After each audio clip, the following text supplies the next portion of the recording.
आज के हमरा संदेश बा परमेश्वर के उपस्थिति के प्रति जागरूकता। हमनी एक नया श्रृंखला के शुरुआत कर चुकल बानी जवना में हमनी ई समझत बानी कि हमरा साथे प्रभु के होखे के का मतलब होला आ ओकर उपस्थिति के प्रति जागरूक रह के जिंदगी कैसे जियल जाला। ई श्रृंखला ओ वचन से प्रेरित बा जवन इसराइल के राजा दाऊद अपना प्रसिद्ध भजन 23 में कहलन, चाहे हम मृत्यु के छाया के तराई में चलब तऊ हम कवनो विपत्ति से ना डरीब, काहे कि तू हमरा साथे बाड़ू। भजन संहिता अध्याय 23 पद 4। परमेश्वर के आपन लोग खातिर संदेश हमेशा इहे रहल बा, मत डर काहे कि हम तोहरा साथे बानी। तू हमार बाड़ू आ हम तोहर मदद करब। तोहरा खिलाफ कुछो ऐसन ना आ सकेला जवन हमसे बड़ होखे, आ हम तोहरा ओ परिस्थिति से निकाल के सुरक्षित बाहर ले आईब। यशाया अध्याय 43 पद 1 और 2, यशाया अध्याय 41 पद 13 और 14। जब हमनी ई सीख लेत बानी कि परमेश्वर हमरा साथे बाड़े आ ओकर उपस्थिति के प्रति जागरूक रह के जिंदगी जिए के बा, तब हमनी दाऊद जैसन जिंदगी के कठिनाई के सामने बिना डर के जी सकेनी। एकर मतलब ई ना है कि हमनी के कबो डर महसूस ना होई, बल्कि एकर मतलब ई बा कि जब हमनी डरीला तबो हम ई सच्चाई में आराम पा सकीला कि परमेश्वर हमरा साथे बाड़े, वो परिस्थिति से बड़ बाड़े जवन के हमनी सामना करत बानी, आओ हमनी के हर हालत से पार लगा दीहन। जब दाऊद ओ लोग के सामना करत रहलन जवन ओकरा के मार डाले चाहत रहलन, तब वो कह सकलन, जब हम डरीला तब हम तोहरा पर भरोसा रखीला। ई हम जानत बानी कि परमेश्वर हमरा पक्ष में बाड़े। हम परमेश्वर पर भरोसा रखत बानी, हम ना डरीब। मनुष्य हमार का कर सकेला? भजन संहिता अध्याय 56 पद 3 और 9 और 11। एह संदेश में आगे बढ़े से पहिले हमनी के एगो सवाला कुछ संभावित गलतफहमी के समझे के जरूरत बा जवन परमेश्वर हमरा साथे बाड़े एह विषय से जुड़ल बा। सवाल ई बा, का परमेश्वर के हमरा साथे होखे के बाद इस सच्चाई के कम कर देला कि परमेश्वर हमरा भीतरो बा? का हमनी के ओह पर ध्यान ना देवे के चाही? जवाब बा, हाँ, परमेश्वर हमरा भीतर बा, बाकिर ई जाने कि ऊ हमरा साथे बा असल में ई विश्वास करे के औरी आसान बना देला कि ऊ हमरा भीतरो बा। संभावित गलतफहमी ई बा कि परमेश्वर हमरा साथे बा के मतलब ई ना है कि हमनी के जिंदगी में कवनो गंभीर समस्या ना होई, कवनो असफलता या निराशा ना होई, कवनो नुकसान, पीड़ा या दुख ना होई। एह पाप से बिगड़ल दुनिया में बिना समस्या के जिंदगी जैसन कवनो चीज ना होला। निर्भय होके जिए खातिर खाली ई जानल काफी ना है कि परमेश्वर हमरा साथे बा, बलुक हमनी के बड़ा दृष्टिकोण के देखे के भी जरूरत बा। हमनी एगो अनंत योजना के हिस्सा बानी जवने जिंदगी से कहीं ज्यादा स्थायी बा, आ हमनी के जिंदगी के सबसे बड़ा आ उत्तम हिस्सा एह जिंदगी के बाद बा। हमनी एह दुनिया में ओकर वर्तमान हालत में खाली गुजरत यात्री बानी। पहला कुरिन्थियों अध्याय 7 पद 31, पहला पत्रस अध्याय 2 पद 11। तोहराई जाने के चाही कि हर तरह के नुकसान, पीड़ा आ कठिनाई जवन हमनी अनुभव करत बानी वो अस्थायी बा। आखिर में सब कुछ ठीक कइल जाए, कुछ है जिंदगी में, बाकिर ज्यादातर आगे आवे वाला जिंदगी में। पिछला हफ्ता हमने कहल रहनी कि परमेश्वर हमरा साथे पूरी तरह उपस्थित बा, ऊ हमसे प्रेम करेले, राज्य करेले, आ अपना सामर्थ्य के वचन से सब कुछ संभाले रखले बा। एकर का मतलब बा, परमेश्वर सर्वशक्तिमान बा, सब कुछ करे में समर्थ, सर्वज्ञ बा, सब कुछ जाने वाला, आ सर्वव्यापी बा, एके समय हर जगह उपस्थित। परमेश्वर अनंत बा, ना ओकर कवनो शुरुआत पा ना अंत, आओ असीम बा, मतलब ओकरा में कवनो सीमा ना बा। काहे कि परमेश्वर सर्वशक्तिमान बा, ऐसे ऊ सर्वोच्च प्रभुता राखे वाला हवे। एकर मतलब बा कि ऊ पूरा ब्रह्मांड में सबसे ऊंच शक्ति या अधिकार राखेले। ओकरा से बड़ कुछो ना बा। ऊ उहे राजा हवे जवन सब पर राज्य करेले, आ ऐसन कुछो हमनी के खिलाफ ना आ सकेला जवन ओकरा से बड़ या ज्यादा शक्तिशाली होखे। जैसन लिखल बा, सब कुछ ओकरे द्वारा आ ओकरे खातिर रचल गयल, यीशु के द्वारा। कवनो चीज बने से पहिले ऊ पहिले से मौजूद रहले, आ उहे सब कुछ के एक साथ संभाले राखेले। कुलुस्सियों अध्याय 1 पद 16 और 17। आ ई भी लिखल बा कि यीशु परमेश्वर के स्वरूप के ठीक ठीक छवि हवे, जवन अपना सामर्थ्य के वचन से सगरी ब्रह्मांड के संभालेले, बनाए रखेले, मार्गदर्शन करेले आ आगे बढ़ावेले। इब्रानियों अध्याय 1 पद 3। काहे कि परमेश्वर सर्वज्ञ बा, ऐसे कवनो बात ओकरा के अचानक चौंकावे ना सके। ऐसन कुछो ना होखे जवन खातिर ओकरा लगे पहिले से कवनो योजना ना होखे, जवन से ऊ ओह बात के अपना उद्देश्य, अपना महिमा आ हमनी के भला खातिर इस्तेमाल कर सके। इफिसियों अध्याय 1 पद 11, रोमियो अध्याय 8 पद 28। काहे कि परमेश्वर सर्वव्यापी बा, ऐसे ऊ हमेशा तोहरा साथे रहल बा, चाहे तू ओकरा के देखले होख या ओकर उपस्थिति के महसूस कैले होख या ना। काहे कि ऐसन कवनो जगह नइखे जहवा परमेश्वर मौजूद ना होखे। भजन संहिता अध्याय 139 पद 7 से 12, यिर्मयाह अध्याय 23 पद 23 और 24, इफिसियों अध्याय 1 पद 23।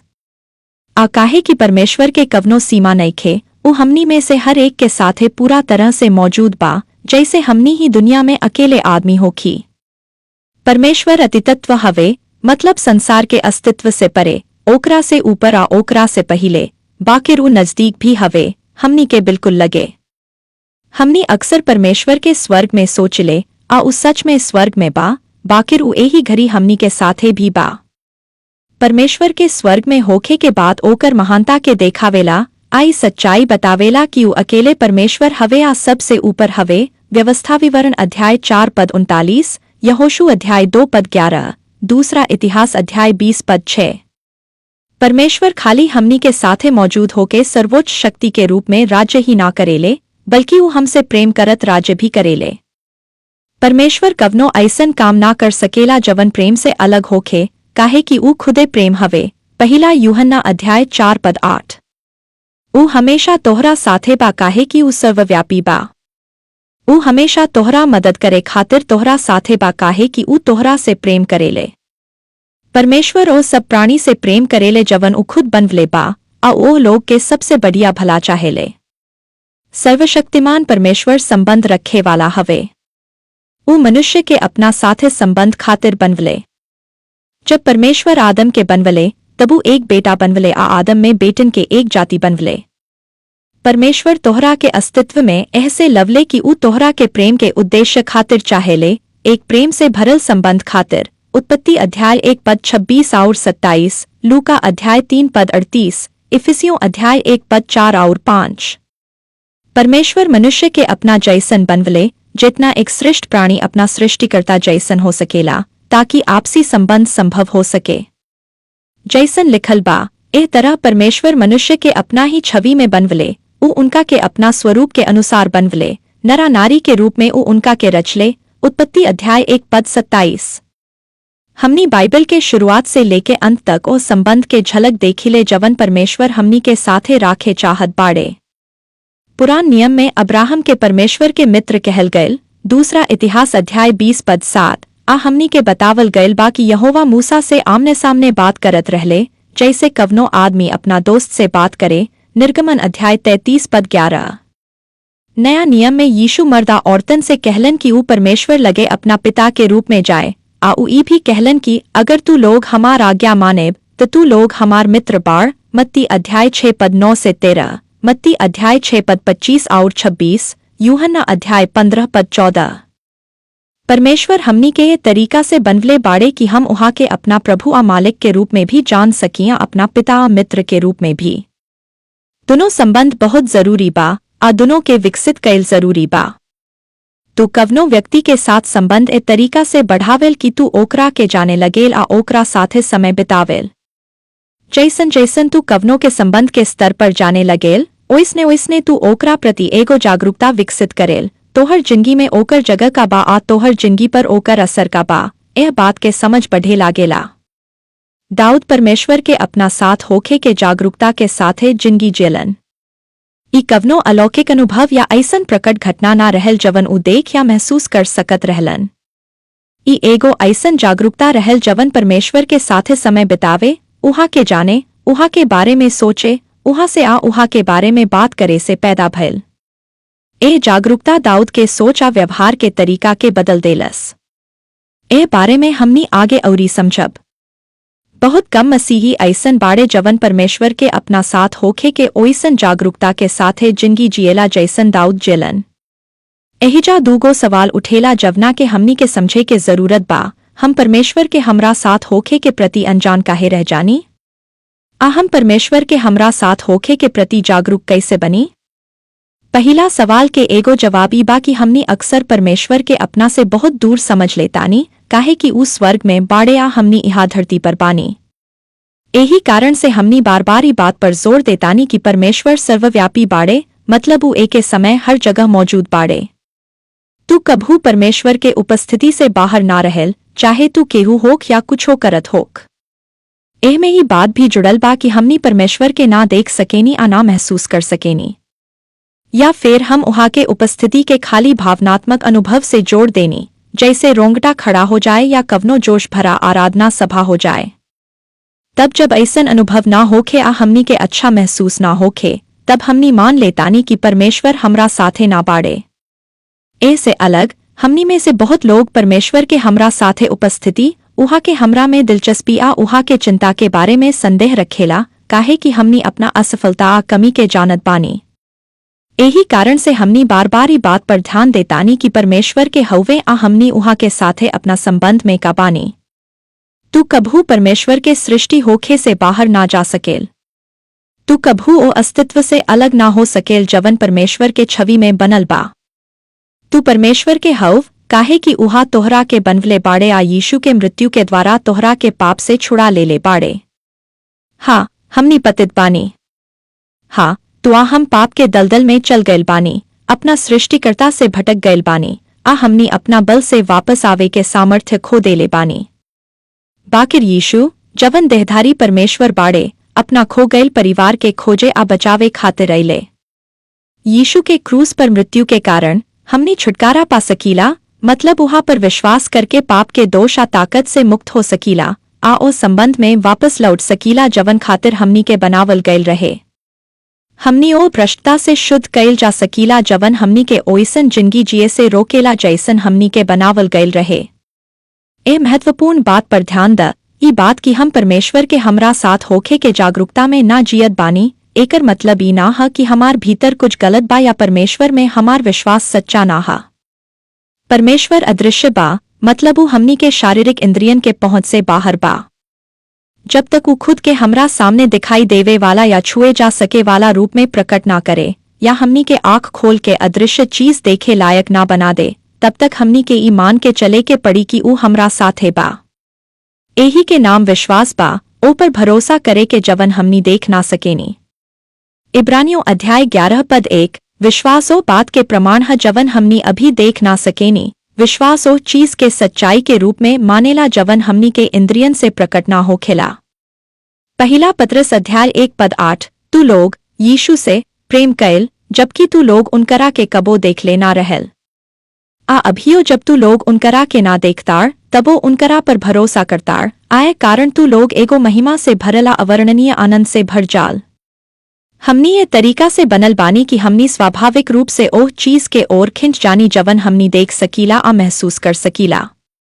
हमनी के शारीरिक इंद्रियन लगातार ऐसन संकेत देत रहेला जवन हमनी के विचार आ भावना के उकसावेला। जब विचार आ भावना लगातार आ जोरदार हो जाला, तब अदृश्य बात पर अपना मन के टिकावल बहुत कठिन हो जाला। यही से हमनी के कोशिश करे के पड़ेला कि हम ए जागरूकता के विकसित करें, आए सच्चाई के साथे जिए कि परमेश्वर हमरा साथे बा। कुछ घटना पर ध्यान द जवन यीशु के प्रेरित लोग के साथ भयल, ऊ सच्चा मनुष्य रहलन जवन यीशु के पीछे चले खातिर सब कुछ छोड़ देले रहलन। मरकुस अध्याय 4 पद 35 से 41, यीशु आ उहा के प्रेरित लोग गलील के झील पार करत रहलन, तभी एक जोरदार तूफान उठला नाव में पानी भराए लागल। यीशु नाव के पिछला हिस्सा में सुतल रहलन, आ ऊ लोग घबरा के उहा के जगावे लागला चिल्ला के कहलस, हे गुरु, का तोहरा परवाह नइखे कि हमनी नाश हो जाए। मरकुस अध्याय 4 पद 38। यीशु तूफान के शांत कर देलन, बाकिर ऊ लोग के डांटलन काहे कि ऊ लोग उहा पर विश्वास ना कैलस। देहधारी परमेश्वर यीशु उहा लोग के साथे पूरी तरह मौजूद रहलन, प्रेम करत, राज्य करत, आ अपना सामर्थ्य के वचन से सब कुछ संभालत। फिरो उहा के मौजूदगी उहा लोग खातिर दिलासा ना बन सकल, काहे कि जवन ऊ लोग देखता महसूस करत रहलन, उहे ऊ लोग खातिर जादे सच्चाई बन गयल रहे। मत्ती अध्याय 16 पद 1 से 12, धार्मिक अगुवा लोग से सामना होखे के बाद यीशु अपना प्रेरित लोग के चेतावनी देलन कि ऊ लोग उनकर खमीर या खमीर जैसन फैल जाए वाला शिक्षा से सावधान रहे। खमीर से मतलब रहे उनकर झूठा शिक्षा। जब यीशुआ उहा के चेले आगे बढ़लन तब ऊ लोग समझलस कि ऊ लोग रोटी साथे ना लियाइल बा आ ऊ लोग सोचलस कि शायद यही कारण यीशु खमीर के बारे में कहत रहलन। जब यीशु ही सुनलन तो ऊ लोग के भोजन के चिंता करे खातिर डांटलन आ कहलन, तू लोग अबले काहे ना समझदार? का तोहरा याद नइखे कि हम 5 रोटी से 5,000 लोग के खिलवनी आ कतना टोकरी भर के टुकड़ा बचल रहे? का तोहरा याद नइखे कि हम 7 रोटी से 4,000 लोग के खिलवनी आ कतना टोकरी भर के टुकड़ा बचल रहे? मत्ती अध्याय 16 पद 9 और 10। दोनों घटना में हम देखतानी कि ई लोग यीशु के प्रति समर्पित रहलन। ऊ लोग पहिले के चमत्कार देख ले रहलन आ उहा के अपना साथे देख भी रहलन। फिरो ओ घड़ी ऊ लोग ओह चीज से प्रभावित हो गए जवन ऊ लोग देखता महसूस करत रहलन। ओ समय ऊ लोग यह बात पर ध्यान ना देलस कि देहधारी परमेश्वर उहा लोग के साथे रहले, पूरी तरह मौजूद, प्रेम करत, राज्य करत आ सब कुछ संभालत। ऊ लोग अपना ध्यान उहा पर केंद्रित ना कैलस। ए घटना में बहुत संदेश बा, बाकिर हमार विषय खातिर एगो खास बात पर ध्यान दा। यीशु उहा से कहलन, तू लोग काहे ना समझदार आ याद रखतार कि हम पहिले तोहरा खातिर का कैनी? काहे ना, ई बतावेला कि अगर ऊ लोग चाहेत तो समझ सकत रहे। समझना के मतलब बा अपना मन के इस्तेमाल करके बात के ग्रहण करे आ समझे। याद रखे के मतलब बा याद करे, मन में दोहरावे आ विचार करे। मतलब ऊ लोग अपना मन में ही ला सकत रहे कि यीशु पहिले उहा खातिर का कैले रहलन आ अपना के याद दिला सकत रहे कि यीशु उहा साथे बाड़े आ मदद करीहन। बाकिर ओ समय उहा लोग अपना संबंध में अभी तक की आदत विकसित ना कैले रहलन। जब दाऊद डराइलन तब ऊ कहेले, जवन समय हम डरीला हम तोहरा पर भरोसा रखीला। भजन संहिता अध्याय 56 पद 3। हम परमेश्वर पर भरोसा रखत बानी त हम काहे डरी? मनुष्य हमार का कर सकेला? भजन संहिता अध्याय 56 पद 11। जब हम दाऊद के भजन पढ़तानी त हम देखतानी कि ऊ जानबूझ के कोशिश करत रहलन कि प्रभु के बारे में सोचसा अपना मन के परमेश्वर पर लगवले रहस। ओ भजन के यह वचन पर ध्यान दा जवन दाऊद तब लिखलन जब ओ लोग से बचत रहलन जवन उहा के मार डाले चाहत रहलन। रात के पहरा में हम जाग के तोहरा बारे में सोचत बानी, हम पूरा रात तोहरा पर मनन करत बानी। हम याद करत बानी कि तू हमरा के कतना मदद कैले बाड़ू। हम तोहरे पंख के छाया में खुशी के गीत गावत बानी। भजन संहिता अध्याय 63 पद 6 और 7। मतलब दाऊद समय निकाल के परमेश्वर के बारे में सोचत रहलन, अपना से बात करत रहलन कि परमेश्वर के हवे आ ऊ पहिले उनका के कैसे मदद कैले बाड़न आ फेर ऊ परमेश्वर के स्तुति आ धन्यवाद करत रहलन। दाऊदी सब खाली परमेश्वर के बारे में तथ्य दोहरावे खातिर ना कैलन बल्कि संबंध के रूप में कैलन। दाऊद विश्वास करत रहलन कि परमेश्वर उहा के साथे ओही जगह पर मौजूद बाड़े। दाऊद परमेश्वर से आ परमेश्वर के साथे विश्वास से बात करत रहलन, चाहे ऊंचा आवाज में होखे या मन में। ए तरीका से परमेश्वर के मौजूदगी उहा खातिर सच्चाई बन गयल। ई कवनो अलौकिक अनुभव या ऐसन प्रकट रूप ना रहल जवन दाऊद देख या महसूस कर सकत रहलन। ई एगो ऐसन जागरूकता रहल जवन परमेश्वर के साथे समय बितावे, उहा के जाने, उहा के बारे में सोचे आ उहा के बारे में बात करे से पैदा भयल। ए जागरूकता दाऊद के सोचा काम करे के तरीका के बदल देलस। याद रख, परमेश्वर संबंध रखे वाला बाड़े। ऊ हमनी के संबंध खातिर बनवले बाड़े ताकि हम उहा के जाने आ उहा से अपना प्रभु आ मालिक के रूप में भी आ अपना पिता आ मित्र के रूप में भी जुड़ सकीं। तू कवनों के साथ संबंध ए तरीका से बढ़ावेल कि तू ओकरा के जाने लगेल आ ओकरा साथे समय बितावेल। हम प्रभु के परमेश्वर के लिखल वचन बाइबल के जरिए जानतानी। पवित्र शास्त्र सर्वशक्तिमान परमेश्वर के बारे में जानकारी के एकमात्र पूरा तरह से भरोसेमंद आ सच्चा स्रोत बा। बाकिरी खाली परमेश्वर के बारे में तथ्य जाने तक सीमित ना बा। परमेश्वर के वचन एक ऐसन व्यक्ति के प्रकट करे खातिर दिहल गयल बा जवन सचमुच हमरा साथे बा आ हमरा पक्ष में बा। संबंध खाली कवनो आयत के उद्धृत करे या ओकरा पर खड़ा रहे से कहीं जादे बा। ई एक व्यक्ति के साथे संबंध के स्तर पर जुड़ल रहे के बाद बा। जैसन तू कवनों के संबंध के स्तर पर जाने लगेल, ओइसने तू ओकरा प्रति एगो जागरूकता विकसित करेल। तोहर जिंदगी में ओकर जगह का बा आ तोहर जिंदगी पर ओकर असर का बा, यह बात के समझ बढ़े लागेला। हम परमेश्वर के हमरा साथ होखे के जागरूकता ए तरीका से विकसित करीले कि हम विश्वास के द्वारा उहा से जुड़ल रहे के आदत बनाई। जब हम परमेश्वर के मौजूदगी के स्वीकार करीले, ओकर बारे में बात करीले, ओकर बारे में सोचीले, त ऐसे हमरा भीतरी सच्चाई के जागरूकता औरी बढ़ जाला कि उस सच में हमरा साथे मौजूद पाड़े। अगला हफ्ता हम ए विषय पर औरी बात करब, बाकिर अंत में ए विचार पर ध्यान दा। भजन संहिता अध्याय 46 एगो बहुत शक्तिशाली वचन से शुरू होला कि परमेश्वर हमरा साथे बा, उस संकट के समय में हमेशा मौजूदा, हमेशा तैयार मददगार बा। परमेश्वर हमार शरणा बल हवे। उस संकट में बहुत आसानी से मिले वाला आ साबित मददगार हवे, संकट के समय में हमेशा मदद करे खातिर तैयार रहेला।